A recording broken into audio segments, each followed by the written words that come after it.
کامیابی چاہتا ہے، دنیا کے اندر بھی کامیاب ہو جاؤں اور آخرت کے اندر بھی کامیاب ہو جاؤں۔ دنیا کے اندر کامیابی یہ ہے کہ کسی قسم کی پریشانی نہ ہو، مال ہو، اولاد ہو، صحت و تندرستی ہو، جھگڑا نہ ہو، جس شخص کو یہ چیزیں ملتی وہ کامیاب ہے دنیا کا۔ اور آخرت کا کامیاب وہ شخص ہے جس کو اللہ رب العزت نے جنت میں داخل کر دیا، جس کو جہنم سے بچا لیا اور جنت میں داخل کر دیا، ایسا شخص کامیاب ہے۔ ہم میں سے ہر شخص دنیا کی کامیابی بھی چاہتا ہے اور آخرت کی کامیابی بھی چاہتا ہے۔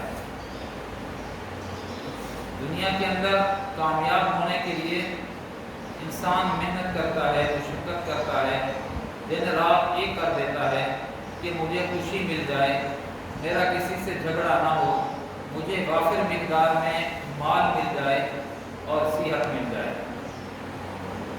انسان کی محنت کے باوجود بھی جتنا انسان چاہتا ہے اس کو اتنا مال نہیں ملتا۔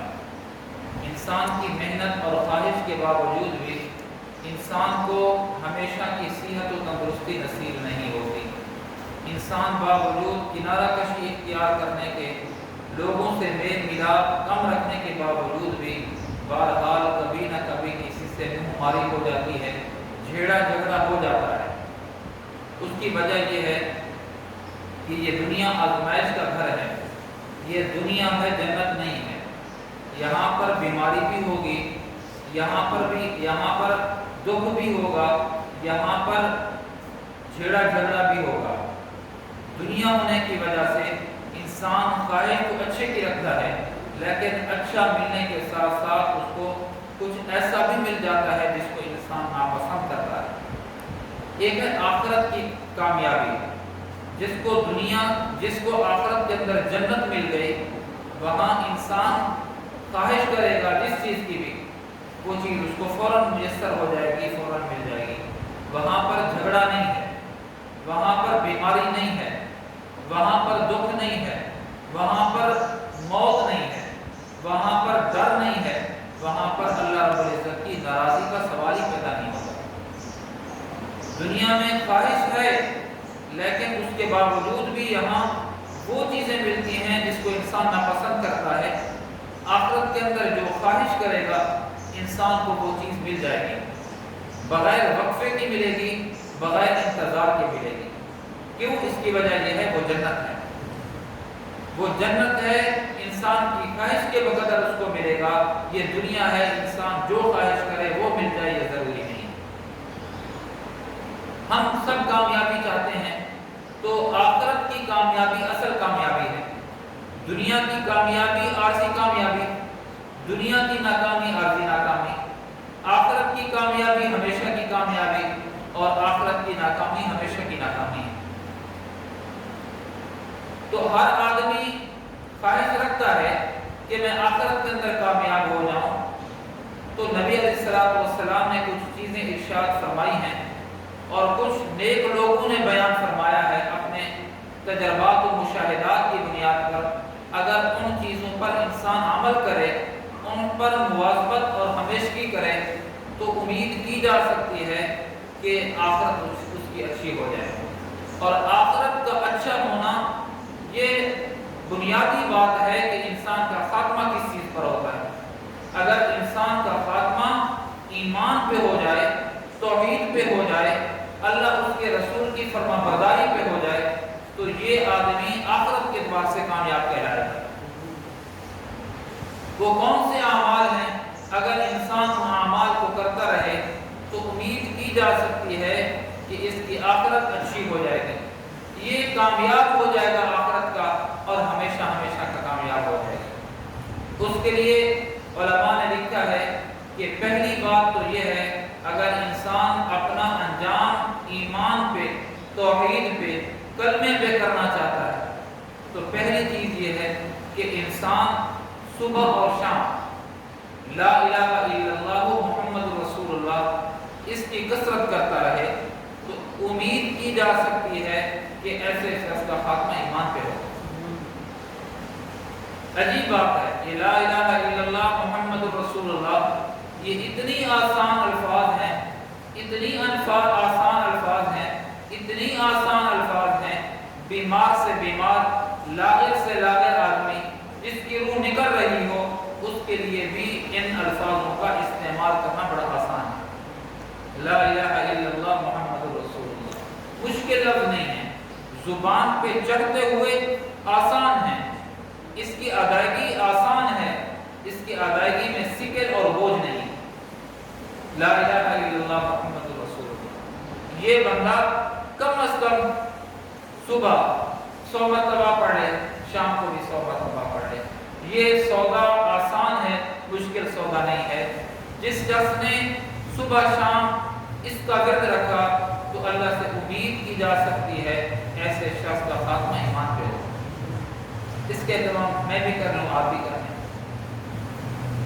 دوسرا ایک عمل حضرات علماء نے بیان فرمایا ہے کہ جو آدمی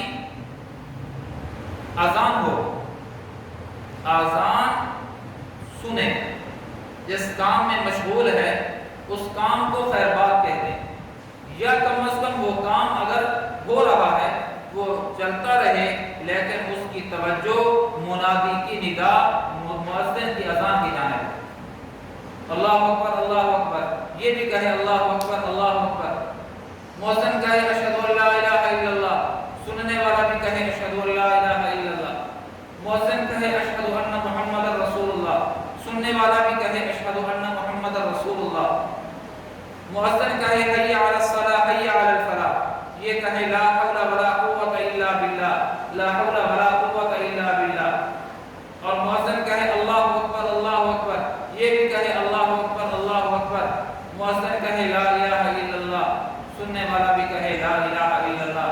جب یہ اذان کے کلمات سننے کے ساتھ یہ سننے والا جواب بھی دے اور اس کے بعد دعا بھی پڑھ لے، کون سی دعا ہے؟ اللہم رب هذه الدعوة التامة والصلاة القائمة آت محمدا الوسيلة والفضيلة وابعثه مقاما محمودا الذي وعدته إنك لا تخلف الميعاد۔ علماء نے لکھا ہے جو مؤذن کی اذان سنے اور ساتھ اس کا جواب دیتا رہے اور آخر میں یہ دعا پڑھ لے، ساتھ درود شریف بھی پڑھ لے، اللہم صلی علی محمد وعلی آل محمد، یہ درود شریف بھی پڑھ لے، فرمایا اللہ سے امید کی جا سکتی ہے ایسے شخص کا خاتمہ ایمان پر ہوگا۔ اور تیسرا ایک عمل ہے، وہ بھی بالکل معمولی عمل ہے، نمازوں کا اہتمام تو الحمدللہ آپ لوگ جتنے بیٹھے ہیں کرتے ہیں، تو نماز سے پہلے وضو ہر بندہ کرتا ہے، تو وضو کرتے ہوئے بندہ مسواک کا اہتمام اگر کر لے، علماء نے لکھا ہے اس مسواک کے 70 فائدے ہیں، مسواک کے 70 فائدے ہیں، اور ایک چھوٹا سا فائدہ اور بہت سے فائدے ہیں، ایک فائدہ ان میں یہ بھی ہے جو شخص مسواک وضو کے وقت مسواک کا اہتمام کرتا ہے ایسے شخص کا خاتمہ ایمان پر ہوگا۔ تو یہ معمولی عمل ہے میرے عزیزو۔ اور چوتھا ایک عمل یہ ہے کونوا مع الصادقین، یا ایھا الذین آمنوا اتقوا اللہ وکونوا مع الصادقین، اے ایمان والو تقوی اختیار کرو، سچوں کے ساتھ رہو۔ نیک لوگوں کی صحبت جو آدمی اختیار کرتا ہے اللہ سے امید ہے اس شخص کا خاتمہ بھی ایمان پر ہوگا۔ ایک اللہ والے نے بڑا عجیب جملہ لکھا ہے، فرمایا جو آدمی اللہ والوں کی صحبت میں بیٹھتا ہے ضرور اللہ والا ہو جائے گا، ضرور اللہ والا ہو جائے گا۔ اور فرمایا کہ جو ولایت کا جو تاج ہے، اگر یہ ولایت کا تاج اس کے سر پر نہیں رکھا جائے گا تاہم اللہ والوں کی صحبت اور سنگت میں بیٹھنے کا یہ فائدہ ضرور ہوگا، مرتے وقت اس شخص کو خاتمہ ایمان پر ہو جائے گا۔ یہ تھوڑی بات ہے، یہ جتنے بھی ہم محنت کر رہے ہیں، جتنی بھی جستجو ہو رہی ہے، جتنی بھی ہماری کوششیں ہو رہی ہیں، نماز ہے، روزہ ہے، حج ہے، زکوٰۃ ہے، صدقات ہیں، فطرانے ہیں، لوگوں کے ساتھ اٹھنا بیٹھنا ہے، اچھے اخلاق ہیں، یہ جتنی بھی اعمال اچھے ہم کر رہے ہیں مقصود یہی ہے اللہ راضی ہو جائے۔ تو اگر یہ 4-5 اعمال میرے عزیزو اگر میں اور آپ اپنی زندگی کا معمول بنا لیں تو یقیناً بندے کا خاتمہ ایمان پر ہو جائے گا۔ نبی علیہ السلام کی ایک حدیث مبارکہ ہے، جس بچے کی ابتدا، جس شخص کی ابتدا پہلا جملہ اللہ کا ذکر ہو، لا الہ الا اللہ ہو، اور فرمایا جس شخص کا انجام اور اختتام لا الہ الا اللہ پر ہو، فرمایا یہ شخص اللہ رب العزت کی بارگاہ کے اندر مقبول ہے، اور اللہ رب العزت ایسے شخص سے راضی ہیں، اور اللہ رب العزت اپنی رضا کا اعلان فرماتے ہیں، اور ایسے شخص کو جنت عطا فرماتے ہیں۔ مجھے معلوم نہیں ہے کہ میرا پہلا کلمہ کیا تھا۔ ہمارے والدین تو یہاں تک کر دیتے ہیں نا، آج کل کے والدین، ہمارے زمانے کے نیک لوگ تھے اور یہ موبائل کی لعنت بھی نہیں تھی، تو بچے کو یہی اللہ سکھایا کرتے تھے۔ آج تو جو بچہ رو رہا ہو اس کو گانا لگا دیتے ہیں کہ بچہ تھوڑا سا وقت آرام کر لے، اور ماں ہے یا باپ ہے وہ اپنے گھر کے کام کاج کر لے۔ اس وقت سکھایا جاتا تھا بیٹا پڑھو اللہ، لا الہ الا اللہ، استغفر اللہ، یہ سکھائے جاتے تھے۔ اب معلوم نہیں ہے ہم نے اپنی اولادوں کو کیا سکھایا ہے۔ پہلا جملہ لا الہ الا اللہ نکلا ہے یا نہیں نکلا، لیکن ہم اس کا اہتمام اور فکر تو کر سکتے ہیں۔ روزانہ اپنی زندگی کا معمول بنا لیں، اپنی زندگی کا روزانہ کا معمول بنا لیں، لا الہ الا اللہ کا اہتمام کر لیں۔ امید ہے کہ اللہ رب العزت مرتے وقت اس شخص کا کلمہ نصیب کر دیں گے، اور مرتے وقت جس کا خاتمہ ایمان پر ہوگا اللہ رب العزت راضی بھی ہو جائیں گے، اللہ جنت بھی عطا کر دیں گے۔ ایک اللہ والے فرماتے ہیں، ڈاکٹر ہیں، ڈاکٹر نور محمد صاحب، وہ فرماتے ہیں منسٹر ہسپتال ملتان تھا، ان کا کتاب کا لٹریچر مختصر سا ہے وہ میں نے پڑھا ہے۔ حضرت نے فرمایا میرے آنکھوں کے سامنے 100 آدمیوں نے موت چکھی، 100 آدمی میرے آنکھوں کے سامنے مرے ہیں، 100 آدمی میرے آنکھوں کے سامنے مرے ہیں۔ حضرت فرماتے ہیں ان میں سے 1 2 3 آدمی تھے جن کا خاتمہ ایمان پہ ہوا ہے، آخری جملہ لا الہ الا اللہ تھا۔ فرمایا باقی 97 افراد کا جو موت کا وقت ہوا، کوئی کہہ رہا تھا بھوسا، کوئی کہہ رہا تھا گارا، کوئی کہہ رہا تھا اینٹ دے دو، کوئی کہہ رہا تھا اتنے روپے کلو آلو ہیں۔ فرمایا جو کاموں میں مشہور رہے مرتے وقت وہی بولی ان کی زبان پر تھی، صرف 3 یا 2 آدمی تھے مرتے وقت جن کو کلمہ نصیب ہوا۔ میں اور آپ کیا سمجھتے ہیں مرتے وقت ہمیں بس ایسے کلمہ نصیب ہو جائے گا؟ میرے پیارے نبی علیہ السلام کی ایک حدیث پاک کا مفہوم ہے، جس ڈھب سے بندہ زندگی گزار رہا ہوتا ہے، جس رگ میں بندہ زندگی گزار رہا ہوتا ہے، خاتمہ اسی طور پر ہوتا ہے۔ اگر میں زندگی بھر رشوت لیتا رہوں میرا خاتمہ ایمان پر ہو جائے گا۔ میں زندگی بھر اگر سود کرتا رہوں، کوئی آدمی سودی کاروبار کرتا رہے تو کیا ہے کہ مرتے وقت اس کو کلمہ نصیب ہو جائے گا۔ زندگی بھر شراب پیتا رہا، زندگی بھر حرام کاریاں کرتا رہا اور اس کا خاتمہ ایمان پہ ہو جائے گا؟ نہیں ہے۔ یہ خیال استو مہارستو جنوب، یہ تو پاگل پنوں کا خیال ہے۔ بابا جس انداز سے زندگی گزارو گے خاتمہ اسی انداز سے ہوگا۔ کتنے خوش نصیب ہیں۔ سوشل میڈیا میں بھی دیکھتا رہتا ہوں، آپ حضرات مجھ سے زیادہ واقف ہیں، کتنے لوگ ہم نے دیکھے ہیں مرتے وقت داڑھی والے تھے، مرتے وقت ان کو کلمہ نصیب ہوا، کلمہ جو پڑھا انہوں نے زیر لب کلمہ تھا۔ اور میں بھی ایسے لوگوں کو جانتا ہوں کہ میری آنکھوں کے سامنے ان کا انتقال ہوا۔ ایسے شخص کو بھی جانتا ہوں کہ جس کا مرتے وقت انتقال میری آنکھوں کے سامنے ہوا، اللہ کو گالیاں دیتے ہوئے وہ بنا، میں جانتا ہوں، میرے آنکھوں کے سامنے اس کا انتقال ہوا۔ اور ایسے اشخاص کو بھی جانتا ہوں، 1 سے زائد ہیں، کہ جن کو مرتے وقت جب کلمے کی تلقین کی گئی لا الہ الا اللہ، انہوں نے بھی لا الہ الا اللہ پڑھا، بس آخری جملہ لا الہ الا اللہ تھا، اس کے بعد ان کی آنکھیں بند ہو گئیں، روح نکل چکی۔ تو میرے عزیزو، اگر ایمان والی موت چاہتے ہو تو ایمان والی زندگی گزارنی پڑے گی۔ 4-5 اعمال میں نے آپ حضرات کے سامنے ذکر کیے ہیں، اگر ان 4-5 اعمال کا اہتمام کیا جائے تو آخرت اچھی ہو سکتی ہے۔ پہلی بات کیا بتائی ہے کہ کلمہ شریف کا اہتمام ہونا چاہیے، لا الہ الا اللہ محمد رسول اللہ، 100 دفعہ صبح 100 دفعہ شام۔ جو شخص اہتمام کے ساتھ پڑھے گا تو مرتے وقت اس کو کلمہ نصیب ہو جائے گا۔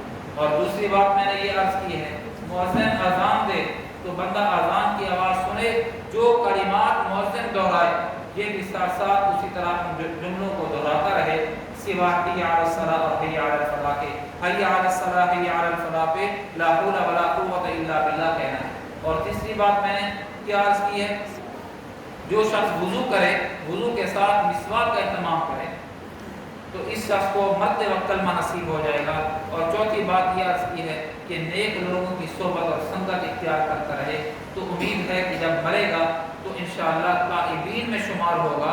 ولایت کا اعلیٰ تاج اس کو ملے گا نہیں تو کم از کم یہ ہے کہ لا الہ الا اللہ محمد رسول اللہ پڑھتے پڑھتے یہ بندہ فوت ہو جائے گا۔